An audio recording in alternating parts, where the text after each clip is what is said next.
हमारे मन के प्रतिकूल हुआ, हम तुझसे तुरंत सोचा इसमें भगवान की कृपा है।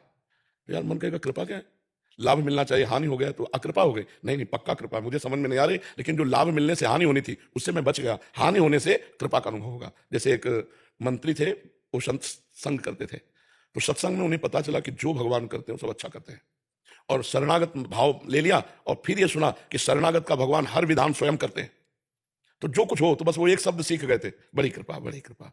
तो एक दिन राजा शिकार खेलने गया, तो उसका अंगूठा कट गया, प्रत्यंचा खींच के, तो चूक हो गई, तो सट से अंगूठा उड़ गया। उनका मंत्री हमारा अंगूठा कट गया, बोले बड़ी कृपा बड़ी कृपा।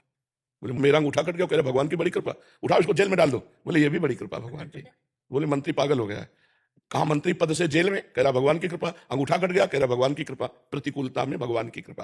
अब वो राजा थे, आज भी ऐसे ऐसे डॉक्टर हैं कि आपका हाथ कट जाए और कुछ समय है, उस समय तक यदि वो उसको तो वो कार्यरत हो जाएगा, तो तुरंत अंगूठा उनका जोड़ा गया। वो तो वैद्य रहते थे और वो कार्यरत कुछ दिनों में हुआ, और वो शिकार खेलने गए। कुछ सैनिक उनके साथ थे, वो तो पीछे रह गए, वो आगे निकल गए। उधर दूसरे देश के राजा ने नरबली का संकल्प किया था कि अगर लड़का हो जाएगा तो नरबली देंगे। तो नरबली की खोज करे तो देखा, राजा बोले इससे बढ़िया नर कौन होगा, मनुष्यों में श्रेष्ठ है, बंदी बनाओ इसको। और वो अकेले थे, बंदी बना लिए गए, वहां ले गए। तो नरबली उसी की दी जाती जिसके तनिक भी कहीं खरोच ना लगी हो, संपूर्ण। तो जो ही उनको, अरे बोले तो नरबली लायक नहीं, अंगूठा इसका कटा जोड़ा हुआ है पर अंग भंग है, तो नरबली लायक नहीं, छोड़ दिया।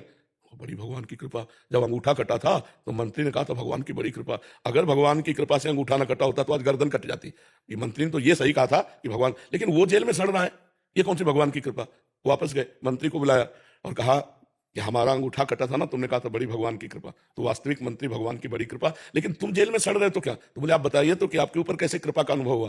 तो बताया पूरा कि अगर अंगूठा ना कटा होता तो आज बलि दे दी जाती हमारी। तो बोले महाराज हमारे ऊपर विशेष कृपा, क्योंकि मैं आपका मंत्री हूं, सैनिकों के घोड़े पीछे रह सकते थे लेकिन मैं साथी होता और साथी पकड़ा जाता। आप तो अंगूठा कटने से बच गए, मेरी तो उड़ा दी जाती तो मुझे भगवान ने जेल में।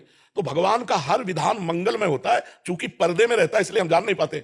हमें लगता है हम जैसा चाहते हैं वैसा हो जाए तो मंगल है, भगवान ने जो चाहा तो वो हमारे अनुकूल नहीं पड़ा, ऐसा हम अल्प बुद्धि। लेकिन अगर फाइनल में देखें तो जो भगवान कर रहे हैं वही हमारा मंगल विधान है, मंगल विधान भगवान के द्वारा, क्योंकि भगवान का नाम मंगल भवन अमंगल हारी। तो अमंगल कैसे हो सकता है। अगर हम ऐसा विचार करें तो हम जीत में भी प्रसन्न रहेंगे और हार में भी खुश रहेंगे, हम सुख में दुख में लाभ और हानि में समान रहेंगे। समझ रहे हो।